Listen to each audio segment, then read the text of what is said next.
नमस्कार। GS with GD में आज हम चर्चा करेंगे भारतीय न्याय संहिता के अध्याय 2 के बारे में।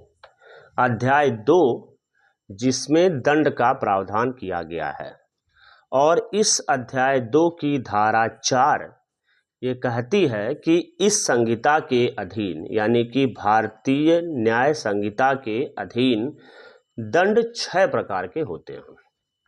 पहला मृत्युदंड, दूसरा आजीवन कारावास, तीसरा ऐसा कारावास जो 2 प्रकार का होता है, एक कठिन या सश्रम कारावास और दूसरा सादा कारावास। तो मृत्युदंड, आजीवन कारावास और कारावास 3 प्रकार के दंड ये हो गए। चौथा है संपत्ति की जब्ती, पांचवा है जुर्माना और छठा है सामुदायिक सेवा। यानी कि भारतीय न्याय संहिता में दंड के कुल 6 प्रकार हैं, जिसका वर्णन धारा 4 में दिया गया है। धारा 5 ये कहती है कि दंडादेश का लघुकरण कैसे किया जा सकता है। इसके लिए व्यवस्था की गई है कि किसी समुचित सरकार बिना अपराधी की सम्मति यानी कि सहमति या स्वीकृति के बिना भी भारतीय नागरिक सुरक्षा संहिता की धारा 474 के अनुसार किसी भी दंड का लघुकरण कर सकेगी। यानी कि अगर किसी दंड का लघुकरण करना है तो वह समुचित सरकार भारतीय नागरिक सुरक्षा संहिता की धारा 474 के अधीन ही करेगी। ऐसा जिस पर संघ की कार्यपालिका शक्ति का विस्तार है उसमें केंद्रीय सरकार यह निर्णय लेगी, और जिसमें राज्य की कार्यपालिका शक्ति का विस्तार है उसमें राज्य सरकारें दंडादेश का लघुकरण कर सकेंगी। ये तो हुई धारा 5 जिसमें यह बताया गया है कि दंडादेश का लघुकरण कैसे हो सकता है। अब हम धारा 6 के बारे में जानते हैं।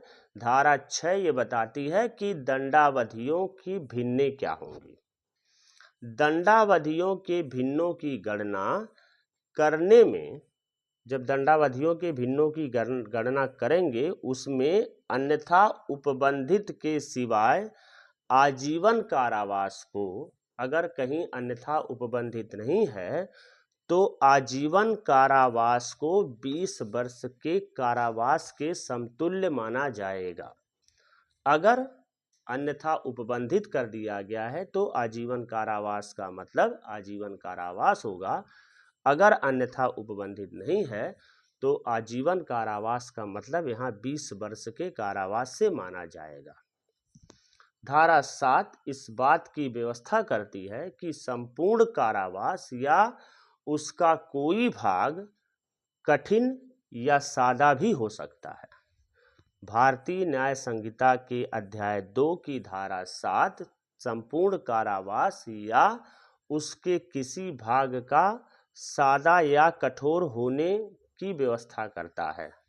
न्यायालय दंडादेश में इसे निर्दिष्ट करे कि ऐसा संपूर्ण कारावास कठिन होगा, मतलब जो कारावास दिया जाएगा वह संपूर्ण कारावास कठिन होगा, या ऐसा संपूर्ण कारावास सादा होगा, या इस कारावास का कुछ भाग कठिन होगा और कुछ भाग सादा होगा।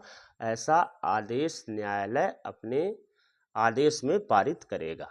धारा 7 में ये बताया गया। धारा 8 इस बात का प्रावधान करती है कि जुर्माने की रकम या जुर्माना व्यतिक्रम होने पर क्या दायित्व होंगे। आप जानते हैं कि सजा में कई बार जुर्माने का भी प्रावधान किया जाता है, जो कि सजा के साथ साथ जुर्माने का प्रावधान होता है। तो इसके बारे में धारा 8 में बताया गया है, जिसमें यह कहा गया है कि यदि राशि निर्धारित नहीं की गई है जुर्माने की तो जुर्माने की रकम असीमित हो सकती है। अगर जुर्माने की राशि का निर्धारण नहीं किया गया है तो जुर्माने की रकम असीमित हो सकती है, परंतु अत्यधिक नहीं हो सकती। असीमित का मतलब अधिक से कम, असीमित का मतलब कोई लिमिट नहीं है, 200, 400, 500, 1000, 2000 इस तरह हो सकता है। ऐसा नहीं कि 1 करोड़ रुपए जुर्माना देना पड़ेगा। दूसरा भाग इसमें यह कहता है कि किसी अपराध के प्रत्येक मामले में, अगर कोई अपराध होता है तो उस अपराध के प्रत्येक मामले में यदि कारावास के साथ जुर्माना दिया जा रहा है, मतलब कारावास के साथ जुर्माना दायी है अथवा कारावास जुर्माना रहित है या केवल जुर्माने से दंडनीय है, तो न्यायालय यह निर्णय कर सकेगा कि जुर्माना व्यतिक्रम होने पर, कि अगर व्यक्ति जुर्माना भी नहीं देता है तो जुर्माना व्यतिक्रम होने पर अपराधी कितनी अवधि का और कारावास वह भोगेगा, यानी कि वह कारावास जो होगा वह जुर्माने के व्यतिक्रम होने पर उसे दिया जाएगा। यानी कि अगर कोई अपराध है जो केवल जुर्माने से दायी है और व्यक्ति जुर्माना भी नहीं देता है, तो न्यायालय इस बात का आदेश दे सकेगा कि उसे कितने समय का कारावास काटना पड़ेगा। और यदि कारावास के साथ जुर्माना है तो जुर्माने में व्यतिक्रम अगर होता है, मतलब अगर मान लीजिए किसी को 5 साल और 1000 रुपये का जुर्माना किया गया है, ऐसी परिस्थिति में अगर वह व्यक्ति जुर्माना व्यतिक्रम करता है तो उसे अतिरिक्त कारावास दिया जाएगा, जो कि संपूर्ण कारावास का किसी भी दशा में 1/4 से ज़्यादा नहीं होगा। मतलब कहने का तात्पर्य है कि अगर किसी अपराध में केवल कारावास है और यदि किसी अपराध में केवल जुर्माना है तो जुर्माना न देने पर उसे कारावास काटना पड़ेगा, और अगर जुर्माने मतलब कारावास के साथ जुर्माना है तो ऐसी परिस्थिति में जो भी जुर्माना देना पड़ेगा, जुर्माने के बदले में अगर उसे कारावास काटना है तो वह कारावास किसी भी दशा में संपूर्ण कारावास के 1/4 हिस्से से ज़्यादा नहीं होगा। यदि कारावास जुर्माना देने के व्यतिक्रम में, मतलब अगर जुर्माना नहीं देता है उसके व्यतिक्रम में सामुदायिक सेवा अधिरोपित की जाती है, जैसा कि इस बार भारतीय न्याय संहिता में एक नए प्रकार का दंड जोड़ा गया है सामुदायिक सेवा के रूप में। तो अगर सामुदायिक सेवा अधिरोपित की जाती है तो वह उसी भांति का हो सकेगा जिससे अपराधी उस संबंध में दंडादेशित किया जा सकता हो। ध्यान दीजिएगा कि सभी अपराधों में सामुदायिक सेवा का प्रावधान नहीं किया गया है। अगर जिस अपराध में सामुदायिक सेवा है और वह जुर्माना नहीं देता है, कारावास के साथ जुर्माना नहीं देता है, तो उसे जुर्माने की जगह सामुदायिक सेवा का दंड दिया जा सकता है। जुर्माना देने में अगर कोई व्यक्ति व्यतिक्रम करता है तो ऐसे व्यतिक्रम होने की दशा में अधिरोपित कारावास तब समाप्त हो जाएगा जब वह जुर्माना या तो चुका देगा या विधि की प्रक्रिया द्वारा उसे समाप्त कर दिया जाए। अगर किसी अपराध में व्यक्ति को कारावास के साथ साथ जुर्माना भी किया गया है तो जुर्माने को तभी समाप्त माना जाएगा जब वह जुर्माना या तो चुका दे अथवा विधि की प्रक्रिया द्वारा उस जुर्माने को ही समाप्त कर दिया जाए, तभी जुर्माना समाप्त होगा। धारा 9 इस बात का प्रावधान करती है कि कई अपराधों से मिलकर बने अपराध के लिए दंड की अवधि क्या होगी। तो अगर धारा 9 के अधीन ऐसे अपराध में से कोई भी एक से अधिक के दंड से तब तक दंडित नहीं किया जाएगा, एक मामले के से अधिक तब तक दंडित नहीं किया जाएगा जब तक कि ऐसा अभिव्यक्ति रूप से उसमें उपबंधित न किया गया हो। अगर ऐसा स्पष्ट रूप से उपबंधित है तभी उसे एक से अधिक मामलों में दंड की व्यवस्था होगी। धारा 10 ये कहती है कि कई अपराध में से एक के दोषी व्यक्ति के लिए दंड, अगर कई अपराध हैं तो एक के दोषी व्यक्ति के लिए दंड, जबकि निर्णय में यह रचित है कि यह संदेह है कि वह किस अपराध का दोषी है। कहने का तात्पर्य कि यदि यह स्पष्ट है कि कई अपराधों में से किसी एक अपराध का कोई व्यक्ति दोषी है, किंतु यह संदेहपूर्ण है कि वह किस अपराध का दोषी है। अपराध का दोषी तो है, लेकिन किस अपराध का दोषी है, अगर यह संदेह है तो वह उस अपराध के लिए दंडित किया जाएगा जिसमें कम से कम दंड की व्यवस्था होगी।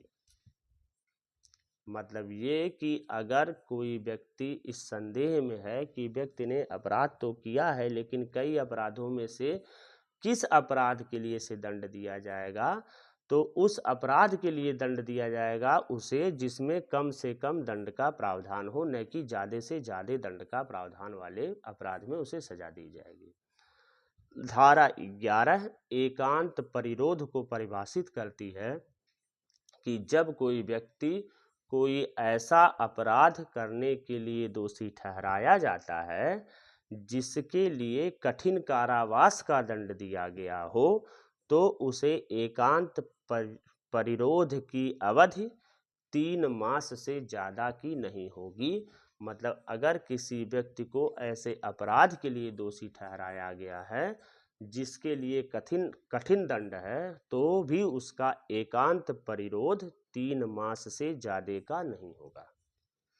धारा 12 एकांत परिरोध की अवधि के बारे में चर्चा करती है, जिसमें ये कहा गया है कि दंडादेश के निष्पादन में किसी भी दशा में एक बार में 14 दिन से ज़्यादा का एकांत परिरोध नहीं दिया जाएगा, और यह कुल एकांत परिरोध किसी भी दशा में 3 मास से ज़्यादा का नहीं होगा।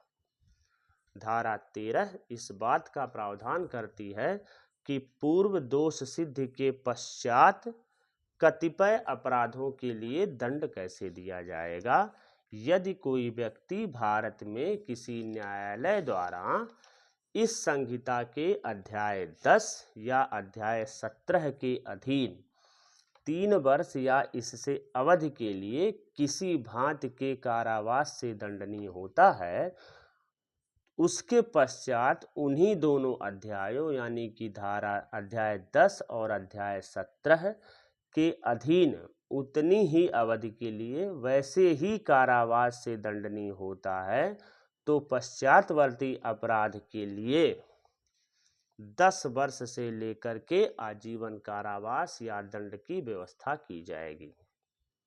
मतलब अगर कोई व्यक्ति किसी अपराध में 3 वर्ष से या उससे ज़्यादा की अवधि के कारावास से दंडनीय होता है और उसके बाद व्यक्ति उसी तरह का अपराध फिर से करता है, तो ऐसे अपराध में जो सज़ा होगी वह 10 वर्ष से लेकर के आजीवन कारावास तक की सज़ा होगी।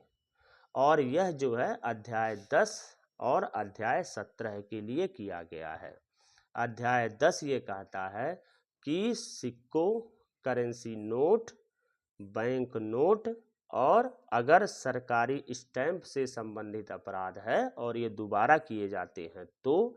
और अध्याय 17 यह कहता है कि संपत्ति के विरुद्ध अगर किसी प्रकार का अपराध होता है, जैसे चोरी, उद्यापन, लूट, डकैती, छल, रिष्ट इत्यादि, अगर यह रिपीट होते हैं तो व्यक्ति को आजीवन कारावास की सजा दी जा सकती है। शेष की चर्चा हम फिर अपने किसी वीडियो में करेंगे। तब तक के लिए हमें अनुमति दें।